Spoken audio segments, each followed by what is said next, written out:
Hello friends, welcome back to another video.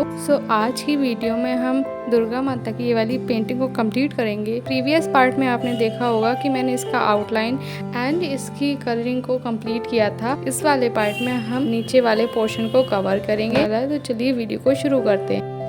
तो सबसे पहले मैंने येलो कलर उठा लिया है एंड अगर आपके पास ये वाला कलर नहीं है तो आप वाटर कलर का यूज़ भी कर सकते हैं।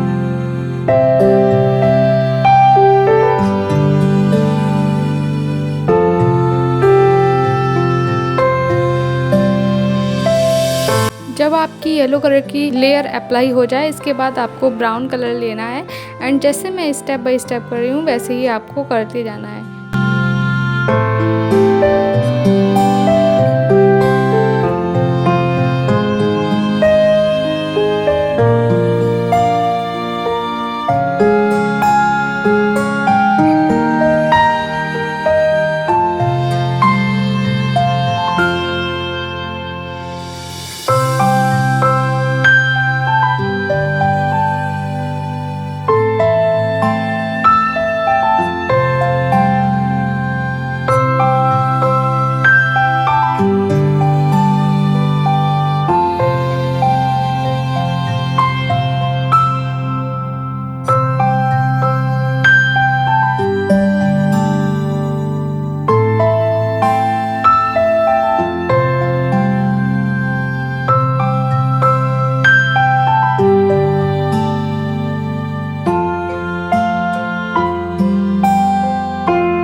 हमारी पेंटिंग बनके रेडी हो गई है। आई होप ये वीडियो आपको पसंद आई होगी। अगर वीडियो पसंद आई हो तो वीडियो को लाइक ज़रूर कर देना। चैनल पे नए हो तो चैनल को सब्सक्राइब कर लेना एंड कमेंट बॉक्स में ज़रूर बताइए कि मुझे नेक्स्ट क्या ड्रॉ करना चाहिए एंड हमारे इंस्टाग्राम पेज को फॉलो करना मत भूलिएगा। मिलते हैं नेक्स्ट वीडियो में। Thank you.